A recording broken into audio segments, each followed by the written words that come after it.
بسم اللہ الرحمن الرحیم۔ السلام علیکم پیارے ساتھیوں۔ حضرت عبداللہ بن عباس رضی اللہ تعالیٰ عنہ نے ارشاد فرمایا، بے شک اللہ پاک نے آدم کو جمعے کے دن عصر کے بعد پیدا فرمایا اور آپ کو عدیم الارض یعنی ظاہری زمین کی ایک مٹھی مٹی سے پیدا فرمایا، اس لیے آپ کو آدم کہتے ہیں، اور آپ کی اولاد کو آدمی یعنی آدم والا کہتے ہیں۔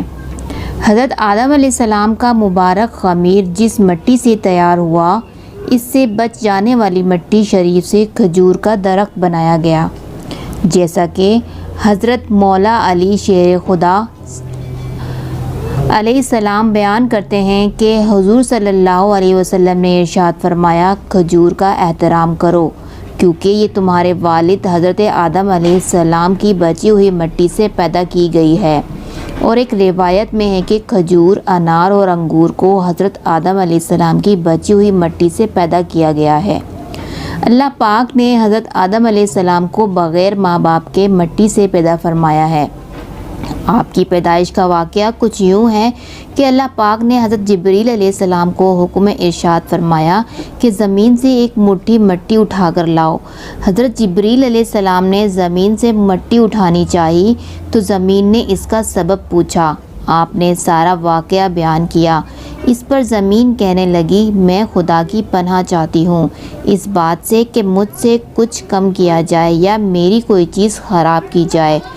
حضرت جبریل علیہ السلام مٹی لیے بغیر واپس لوٹ آئے اور عرض کی، اے میرے رب، زمین نے تیری پناہ مانگی تو میں تیرے نام پاک اور تیری عزت کا ادب کرتے ہوئے واپس آ گیا اور اسے پناہ دے دی۔ پھر اللہ پاک نے حضرت میکائیل علیہ السلام کو بھیجا تو انہوں نے بھی اسے پناہ دے دی اور بارگاہ الہی میں وہی عرض کی جو حضرت جبریل علیہ السلام نے کی تھی۔ پھر اللہ پاک نے حضرت اسرافیل علیہ السلام کو بھیجا تو وہ بھی اسی طرح واپس آ گئے۔ پھر حضرت عزرائیل علیہ السلام کو بھیجا، جب زمین نے ان سے پناہ مانگی تو انہوں نے فرمایا، میں اس بات سے اللہ پاک کی پناہ مانگتا ہوں کہ اس کے حکم پر عمل کیے بغیر واپس چلا جاؤں۔ چنانچہ انہوں نے زمین سے مٹی لے لی تو اللہ پاک نے روح قبض کرنے کا کام بھی انہی کے ذمہ لگایا کہ تم نے ہی اس مٹی کو زمین سے الگ کیا ہے، تم ہی اس کو ملانا، اور ان کا نام ملک الموت یعنی موت کا فرشتہ رکھا گیا۔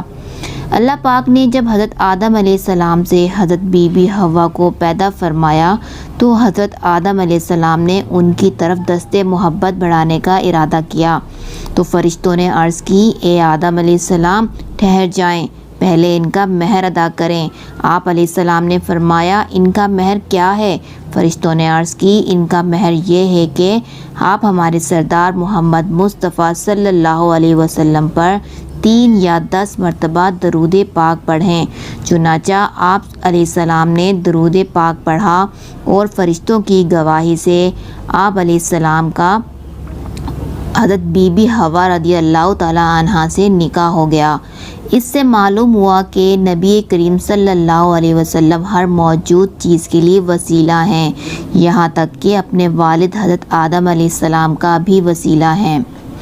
حضرت آدم علیہ السلام نے 960 برس کی زندگی پائی، جبکہ آدم علیہ السلام کی زندگی 1000 سال کی تھی، کیونکہ جب آدم علیہ السلام جنت میں تھے تو اللہ نے حضرت آدم علیہ السلام کو ان کی تمام اولاد جن کو نبوت ملنی تھی، ان کی شخصیت اور ان کی عمر آدم علیہ السلام کے سامنے واضح کر دی۔ آپ نے جب حضرت داؤد علیہ السلام کی عمر کو 60 سال تک دیکھا تو اللہ سے کہنے لگے، اے اللہ، میری عمر کے 40 سال میرے پوتے داؤد کو دے دے۔ تو یوں آپ کی دعا قبول ہو گئی۔ اللہ نے آدم علیہ السلام کو 2 فرزند عطا کیے، حابیل اور قابیل، لیکن شیطان کے وسوسے، حسد اور نفرت نے جب قابیل کے ہاتھوں سے حابیل کو قتل کروا دیا تو حضرت آدم علیہ السلام اندر سے ٹوٹ گئے اور بار بار اللہ کے دربار میں دعا مانگنے لگے۔ تو ایک دن اللہ نے جبریل امین کو آدم علیہ السلام کے پاس بھیجا اور فرمایا، اے آدم، اللہ تمہیں ایسا بیٹا دینے والا ہے جن کے نسب سے انبیاء، اولیاء اور زمین تک پہنچیں گے۔ اس کا نام شیش رکھنا۔ شیش کا مطلب ہے اللہ کا عطا کیا گیا تحفہ۔ اور یوں اللہ نے آدم علیہ السلام کی نسل کو زمین پر پھیلا دیا۔ جب آدم علیہ السلام کا آخری وقت آیا تو آپ نے اپنے بیٹوں سے کہا کہ میرا جنت کے پھل کھانے کا دل کر رہا ہے۔ آپ کے بیٹے زمین پر جنت کے پھل ڈھونڈتے رہے کہ اچانک سے ان کو فرشتے ملے اور کہنے لگے، اے بنی آدم، کہاں جا رہے ہو؟ تو انہوں نے کہا، ہم اپنے بابا آدم کے لیے جنت کے پھل ڈھونڈ رہے ہیں۔ ان فرشتوں نے کہا، جاؤ، تمہارے بابا چند دنوں کے مہمان ہیں۔ آپ کے تمام فرزند دوڑتے دوڑتے آپ تک آ پہنچے تو آدم علیہ السلام بستر بیماری پر اللہ کا ذکر کر رہے ہیں۔ بس اتنے میں موت کا فرشتہ آ پہنچا۔ جیسے ہی بی بی حوا نے موت کے فرشتے کو دیکھا تو حضرت آدم علیہ السلام سے لپٹ گئیں، میں اپنے شوہر کو اپنے سے جدا نہیں کروں گی۔ اللہ کے نبی آدم علیہ السلام نے فرمایا، اے حوا، مجھ سے دور ہٹ جا، ایک مرتبہ پہلے بھی تیری وجہ سے جنت سے نکالا گیا ہوں۔ آج اللہ اور اس کے فرشتے کے درمیان تو حائل نہ بن۔